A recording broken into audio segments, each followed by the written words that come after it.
Hello, welcome to 13 Universal. This is A-level CIE biology with Shedro. 13 Universal is learning beyond barriers. So, guys, we have come to all topics series 8. Okay, we have done series 1 to series 8. You followed us. Thank you for following us. We've seen your comment. Thank you. All right, so let's dive in. Get your writing pad and your calculator, your pen. Let's dive in. The diagram shows how tissue fluid is formed. This is beautiful. This is interesting.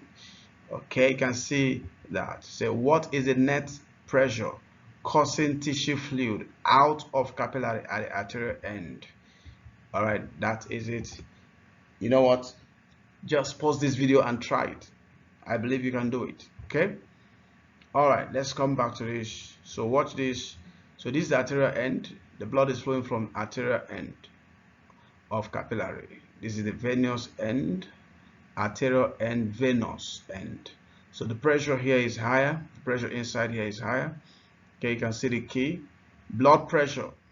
Okay, these thick, all right, dotted lines. Right, blood pressure.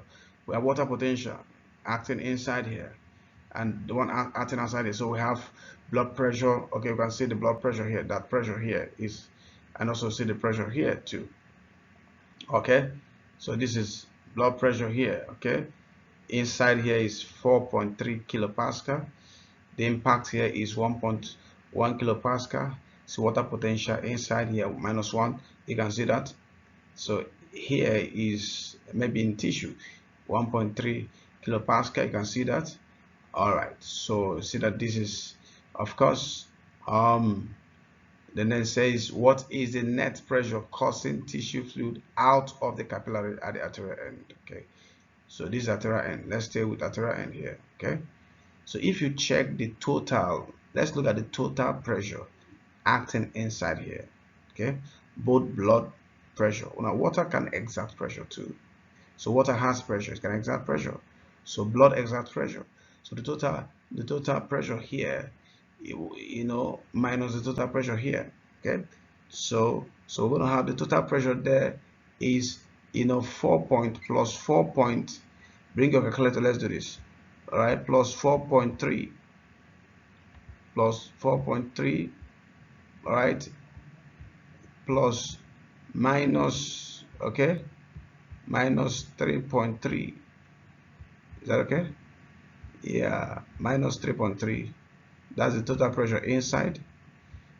All right, this is plus here, minus the total pressure outside, which is, if I should put it, that's plus 3 plus 1, okay, 0.1, okay, minus, that's plus, so we're adding it together, plus minus 1.3. I hope you're working this out with me. All right, so look at this, guys.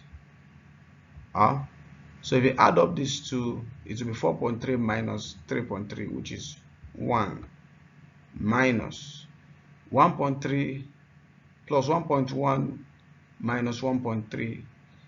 Okay, that will give us negative 0.2. Is that okay? So negative 0.2, and then add them up. So that will be 1, negative give us plus 0.2. So we're going to have here is 1.2. So the total pressure, okay, the net pressure here is 1.2 plus 1.2 kilopascal. Is that okay? Plus 1.2, because the answer is the positive answer, plus 1.2. So that is why the net pressure pushing out tissue fluid, plasma, blood plasma into the tissue space to form tissue fluid, right? Plus 1.2 kilopascal. All right, and is there any 1.2 there? Yes, that 1.2 should be plus, not negative. Okay, so you see the type of error, plus 1.2. Right, let's go to the next question. What happens when carbon dioxide is transported by red blood cells? All right, so I want you to try this. Pause the video and try it. It says hydrogen carbonate ions move into the red blood cells, and chloride ions move into the plasma cells. Is this correct? Was it what we were taught? Guys, if this is red blood cell, this is a respiring tissue, okay? This red blood cell is inside capillary. Is that okay? That's the capillary cells or the wall, okay? And then we have tissues here, cells, okay? Cells. So what is happening here? So CO2 will diffuse from the tissues into the red blood cell in the capillary. So remember that, guys, when CO2 moves in here, okay, CO2 will combine with water inside the red blood cell, okay, in the respiring tissues. Don't forget that. So when it combines with water, what is it going to form? Because this is reversible. It will give us carbonic acid. Now, this reaction is catalyzed by carbonic anhydrase. You know that. Okay, this carbonic acid. So carbonic acid is weak, so it dissociates to give us hydrogen ion. Remember? So that's hydrogen ion, okay, and then carbonate ion. So guys, don't forget. Have you forgotten this? All right, so don't forget it. So remember it. That's the law of biology. Remember me, biology says. Remember all things at all times. All right, so that's it here. So the full reaction is occurring in the tissue, in the respiring tissues, but when we get to alveoli, the backward reaction will occur. Do you get that? Now, so you see, this hydrogen carbonate, that's hydrogen carbonate ion, will diffuse out of red blood cell into the plasma to be transported in plasma. All right, while chloride ion will diffuse from plasma into the red blood cell just to maintain the electroneutrality of the blood. All right, to make sure that we have balance of ions, electrochemical balance of ions. So we're interested in what is happening in the forward reaction respiring tissue here. Is that okay? So what is happening? Let's go to the options. Hydrogen carbonate ions move into the red blood cells, and chloride ions move into the plasma cells. No, what happens is hydrogen ions move out of the red blood cell, and chloride ions move into the red blood cell. Okay, so chloride ion does not move into the plasma, it moves into the red blood cell from plasma. So A is wrong. B says chloride ions move into the red blood cells. Yes, it does move, but it doesn't bind to hemoglobin. Okay, yeah, it doesn't bind to hemoglobin. So chloride ions C moves into the red blood cells. Sure, it moves into the red blood cell. Hydrogen ions move into the plasma. No, hydrogen ions actually does not move into the red blood cell. You know what happens to the hydrogen ion, okay? You know that hemoglobin, oxyhemoglobin, right, will dissociate. So because the partial pressure of oxygen here is low, so you know what hemoglobin tells oxygen? Leave me alone, I'm not doing again. Okay, so it pushes hemoglobin, oxygen out of his life or her life, you know. So see what is happening here. So can you see what is happening? Hemoglobin is now free. So hemoglobin unloads oxygen. That's good. It tells oxygen, look, go fulfill your destiny. They need you to release energy. Okay, so oxygen diffuses into the tissues, but hemoglobin now, what does it combine with? Hemoglobin combines with, all right, of course, combines with hydrogen ion. So hemoglobin is combined with hydrogen ion. Why? Tell me why. Why does it combine with hydrogen ion? In order to maintain the pH. So hemoglobin acts as a buffer. So hemoglobin combines with hydrogen ion here, guys, to form this compound HB, okay, that is hemoglobinic acid. All right, so the forward reaction occurs in respiring tissue. So can you see, guys? So you have to understand all of these concepts, you know. So chloride ions moves into red blood cell, hydrogen ions move into plasma. It doesn't move into plasma. This hydrogen ion combines with hemoglobin to form hemoglobinic acid. Now, of course, this says chloride ions move into red blood cells. Yes, it moves in. And hydrogen carbonate ions move into plasma. Yes, it does, to be transported. So the answer is D. All right. Don't forget it. Come with me. Let's go to number 3. What is typically found in trachea, bronchi, bronchioles in human gas exchange system? So, guys, what is found there? Tell me the answer. Cartilage is found in only trachea and bronchi. Is not the answer. Slated epithelium is found in all of them. Squamous epithelium is not found in them. Squamous endothelium is not found in them. What is found in the slated epithelium? So it's B. All right. B is the answer. All right, let's go to number 4. The photomicrograph shows a section through a part of human gas exchange system. Isn't this is cute? This is very cute. Please, I want to say that all these questions are from Cambridge past questions. Okay, this is a very cute picture. Okay, now the question says which structure is shown? Which of them is shown? All right, so it cannot be alveoli.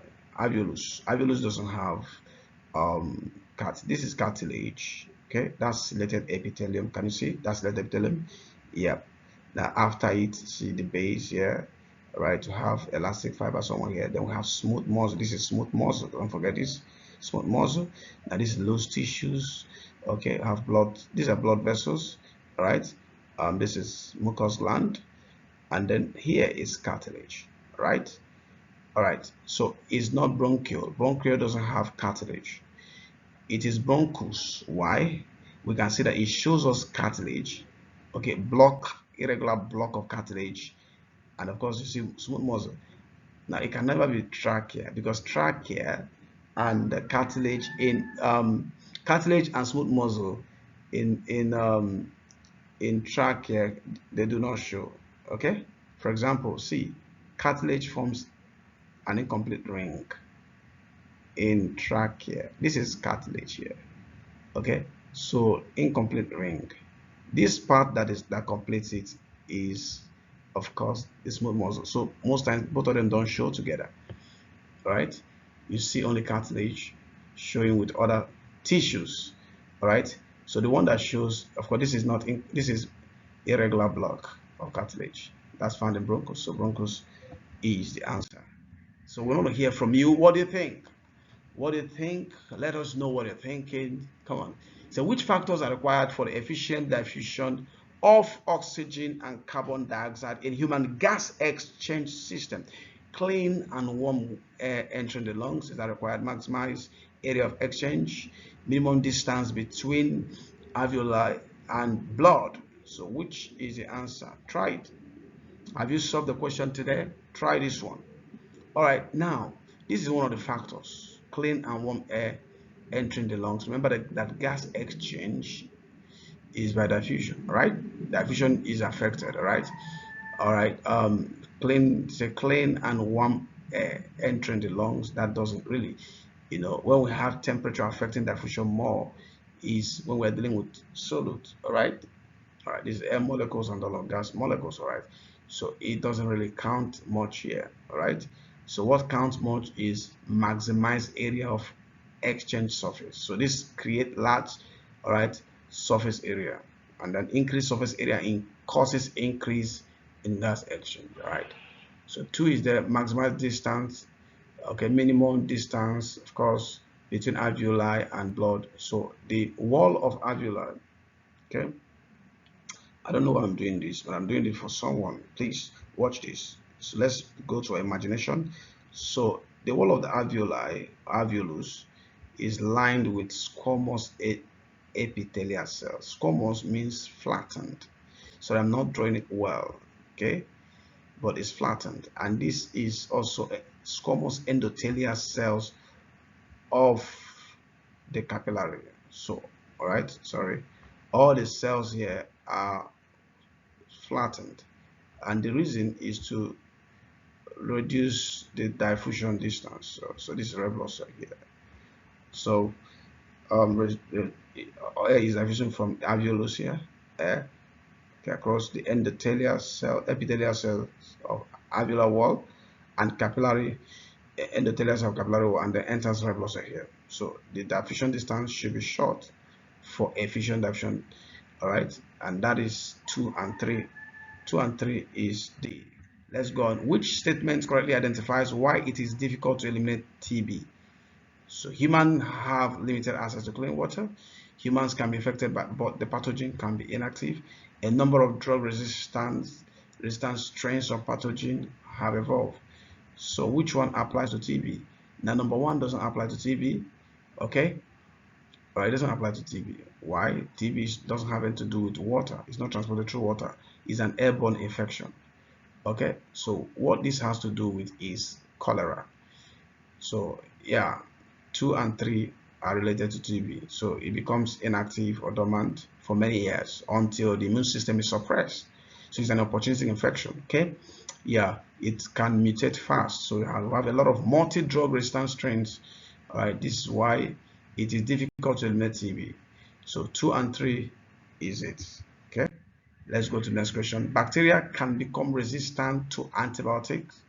What can help reduce the development of antibiotic resistance in bacteria? Use specific antibiotics instead of wide spectrum. Yeah, use antibiotics to treat viral infections. Develop new antibiotics. So which one is the correct? Pause the video. Try the question. All right. So what we're looking at is what can help reduce development of antibiotic resistance in bacteria. They use specific antibiotics instead of wide. So use antibiotics that are specific, narrow spectrum, all right, to specific pathogens. So this will reduce it. If you use broad spectrum, all right, it's not going to reduce it, all right, to specific pathogens. You have to use narrow spectrum of antibiotics, all right, to specific pathogens. So use antibiotics to treat viral infection. Antibiotics are not used to treat viral infections. So if you try to use this, will increase resistance, antibiotic resistance. So 2 is out of it. Develop new antibiotics. Yes, sure. Develop new ones with new target sites. So 1 and 3, Charlie. C is the answer. Now, number 8. The diagram shows one way of testing the effect of an antibiotic on bacteria. So you can see that. So you can see all of that. The table shows the results of testing 5 different types of bacteria. Zones of less than 13.0 millimeters shows the presence of resistant bacteria. Okay. All right. So what do they want us to do? They say which statement can be supported by this data? A, B, C, and D. All right. So let's look at this. This one, colonies. All right. Bacteria growing here.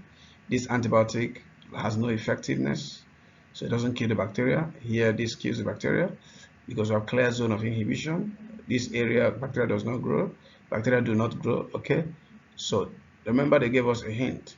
The table shows the result of testing 5 different types of bacteria, zones of less than. Okay, so you measure the diameter of zone here of inhibition. So the ones that have less than 13.0 millimeters shows the presence of resistant bacteria. If it is less than 13, okay, let's go to the question, to the answer, to the question. Which statement can be supported by this data? All the types of bacteria become resistant to antibiotics over time. Well, remember the standard when it is less than 13.0 millimeters. So this is saying that all types of bacteria become resistant over time. Look at it from this data. All right, number 1 never became less than 13.0, so that nullifies that statement. Okay, number 2, yeah, 2 of course over time, less than 13. Number 3 became resistant, less than 13. 4 less than 13, but 5 in this data is not resistant. Okay, 1 and 5, so that disqualifies A. Let's go to B. Only types 2, 3, and 4 of bacteria show resistance. Absolutely correct. C, type 2. 2 is over time, all right, less than 13, so shows resistant. Look at type 3. Okay, last day 5. Okay, it measures 10.9, less than 13, shows resistant bacteria.